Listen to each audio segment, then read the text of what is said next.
국제해양방위 산업전에서 경항모 최신 모형 공개 건조 비용만 2조 3천억 원인 대형 프로젝트, 특히 관심을 끌었던 것은 현대중공업의 경항모 모형이었는데요. 이를 본 상당수 전문가들과 군사 마니아들은 정말 3만 톤급 경항모가 맞나? 라는 반응들을 보였습니다. 그동안 알려진 경항모 형태와 다르고 크기도 경항모를 능가하는 중형 항모급으로 보였기 때문입니다. 대처할 수 있다는 것입니다. 현대중공업은 부산에서 개최된 국제해양방위 산업전 MADEXM 스키점프대 등의 특징을 갖춘 경항모 모형을 선보였습니다. 현대중공업이 제시한 한국형 경항공 모형은 길이가 270m, 폭이 60m였는데요. 그러나 지난 9일 부산 텍스코 국제해양방위 산업전에서 현대중공업이 발표한 건조 컨셉은 모두를 충격으로 몰아넣었습니다. 현대중공업은 2019년, 2020년 선보였던 개념 설계와는 전혀 다르게 스키점프대와 각하를 다폭 확장한 설계 방식을 선보였기 때문입니다. 개발 240m였던 전장은 무려 270m까지 늘어났습니다. 경하 중량이 3만 톤급이라고 되어 있지만 만재 종량으로는 4만 톤이 훨씬 넘을 것으로 예상되는데요. 이에 한 군사 전문가는 경항모는 튼수가 작아 보통 헬기와 수직 이착륙기를 주로 탑재한다며 이번 모형도는 사실상 일반 항모에 가깝다고 평가하기도 했습니다. 실제로 이 스펙은 다른 나라의 중형 항모와 비슷한 수준인데요. 프랑스의 후추진 항공모함인 샤를드골함은 길이 261.5m, 폭이 64m에 이어 영국이 자랑하는 퀸 엘리자베스 항공모함은 길이 280m, 폭이 73m입니다. 한국형 경항모와의 길이가 10m 밖에 차이가 나지 않습니다. 즉 한국의 경항모는 이름만 경항모일 뿐 일반적인 항공모함과 크기와 성능이 비슷한데요. 특히 한국형 경항모는 스키점프대를 갖춤에 따라 일반 전투기의 이착륙도 고려했다는 것입니다. 스키점프대는 영국이 해리어 수직 이착륙기 운용을 위해 개발한 것으로 12에서 13도 각도의 점프대를 설치함으로써 이륙에 필요한 거리와 연료를 크게 절약해줍니다. 또한 스키점프대는 최대 무장 탑재량을 15% 이상 증대시키는 효과도 있는 것으로 알려졌는데요. 현재 경항모에 탑재될 함재기로는 수직 이착륙 기능을 가진 미국산 F-35B 라이트닝 이 스텔스 전투기가 유력하게 거론되고 있는 상황입니다. 한편 영국의 항공모함 퀸 엘리자베스가 올해 하반기에 부산을 입항하는 이유도 한국형 경항모의 건조 협력을 위함이라고 밝혔는데요.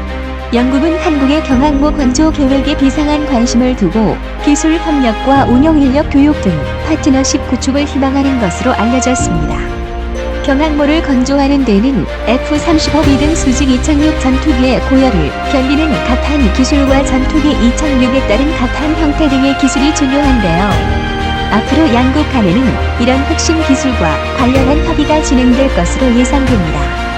이와 관련 영국 언론은 퀸 엘리자베스호 제작을 위해 각국 BAE 시스템스, 헬레스틴이 연합해 개발한 선진 체계와 디자인을 한국에 제안했다고 전한 바 있습니다. 이에 대하여 도승한 국방부 대변인도 퀸 엘리자베스호의 방한을 계기로 경항모와 관련해 영국의 항모 운용 경험을 교류하는 등 협력 가능성이 있다고 밝혔습니다. 영국이 과거 명성을 되찾기 위해 재작년에 허덕이면서도 함정 건조에만 31억 파운드 4조 8천억 원을 쏟아부은 퀸 엘리자베스호는 영국 왕립해군 역사상 최대 규모의 항모입니다. 세계 제1의 선박 기술과 영국의 항모 기술이 만나 한국형 경항모가 탄생하게 될 것입니다. 항모는 전투기를 싣고 떠다니는 바다 위 비행장입니다. 축구장 2, 300 크기의 갑판 위에서 전투기 수십 대가 출격을 준비하는데요. 움직이는 바다 위에서 전투기를 수백 킬로미터까지 날려보내기에 그 위치를 가능하지 못하는 적 입장에선 위협적일 수밖에 없지요. 전투기 외에도 정찰기, 제트 폭격기, 대잠수함 초계기까지 싣고 다녀 해상 전역의 핵심으로 꼽힙니다. 또한 지상기지 기반의 전투기 운용은 이착륙 HL 소음 문제와 자연 훼손 탓에 주민들이나 시민단체와 갈등이 끊이지 않는 상황이어서 새로운 비행장을 건설한다는 것도 쉽지 않습니다. 이런 점에서 이동식 비행장으로서의 경항모 필요성은 충분히 강조될 수 있는데요. 중국과 일본 사이에서 한국의 해양 주권, 제해권 확보는 매우 중요합니다. 우리나라는 중국과는 제주 남단 이어도에서 일본과는 동해 국도에서 영유권 분쟁 중인데요. 중국도 2030년까지 항모 6척을 도입할 예정이고 전쟁 가능한 국가로 발돋움하려는 일본도 경항모를 개조 중입니다. 이어드는 군사적으로 한중1 항공 10별 구역 AADIZ가 겹친 해역입니다. 이어드는 최고봉의 수중 4.6m에 잠겨있어 국제법적으로는 암초에 불과하지만 해양 주권 확보라는 측면에서 그 가치는 매우 큰데요. 우리나라는 2003년에 해양과학기지를 건설해 실효적 지배를 하고 있습니다. 여기에 이어도 주변 제사광구는 엄청난 규모의 석유와 천연가스가 매장된 것으로 추정되고 풍부한 어류 자원이 형성돼 있습니다. 경제적 이유와 함께 우리나라 면적의 몇 배 규모의 해양 영토가 확대되는 것 역시 엄청난 효과인데요. 이어도에서 우리 해상 주권을 지키기 위해서도 경항모 건조는 필수적이라 할 수 있습니다. 삼국이 이어도에 모두 다리를 걸쳐놓은 이상 우리가 더 적극적으로 움직여야 한다는 취지인데요. 우리나라가 이렇게 실효적 지배를 하고 있지만 최근 이어도 일대에 중국의 출동이 빈번해진 것을 주목해야 한다는 겁니다. 일대 군일각에서는 독도나 이어도에서 국제 분쟁이 발생할 경우 경항모가 F-35A 스텔스 전투기보다 더 위력적이라는 평이 나왔습니다. 실제 일본과 영유권 분쟁을 겪고 있는 독도는 우리나라 동해에서 244km, 중국과 분쟁 중인 이어도는 우리 영토 최남단 마라도에서 149km 떨어져 있습니다. 이 지역에서 군사적 충돌이 발생할 경우 공군의 주력 전투기로는 20에서 30분 정도밖에 채공할 수 없다는 점에서 F-15K나 F-35A보다 경항모가 훨씬 효과적이라는 것인데요. 군 관계자는 독도, 이어도 분쟁이 발생할 경우 F-15K나 F-35A가 독도나 이어도 상공에 도착하더라도 채공 시간에 한계가 있어 극히 제한적인 시간만 대응 가능하다며 공중급 무기를 활용하더라도 재급류는 가능하지만 재무장은 불가능하다고 지적했습니다.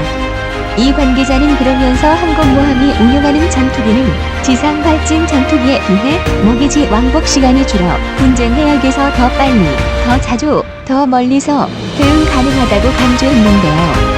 그는 또 백령도 서방에서 중국 항공모함이 수시로 훈련을 하고 있다. 중국과는 이어도 영유권과 서해 배타적 경제 수역 확장 문제 등으로 외교, 군사적 갈등 가능성이 있다며 해양 이권 침탈 시도에 효과적으로 대응할 수 있는 능력을 갖춰야 한다고 말했습니다.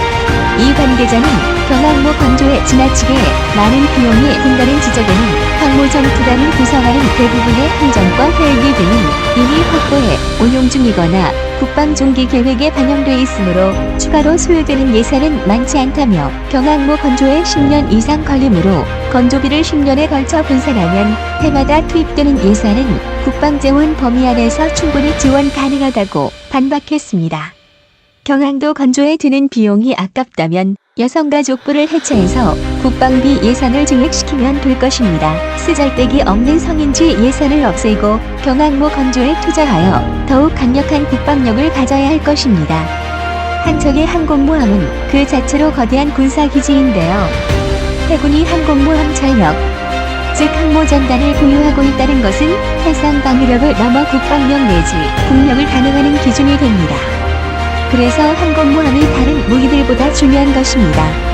우리나라는 바다를 이용한 무역을 통해 국내 총생산이 세계 10위권인 경제 대국으로 부상했기 때문에 바닷길을 의존할 수밖에 없는 현실입니다.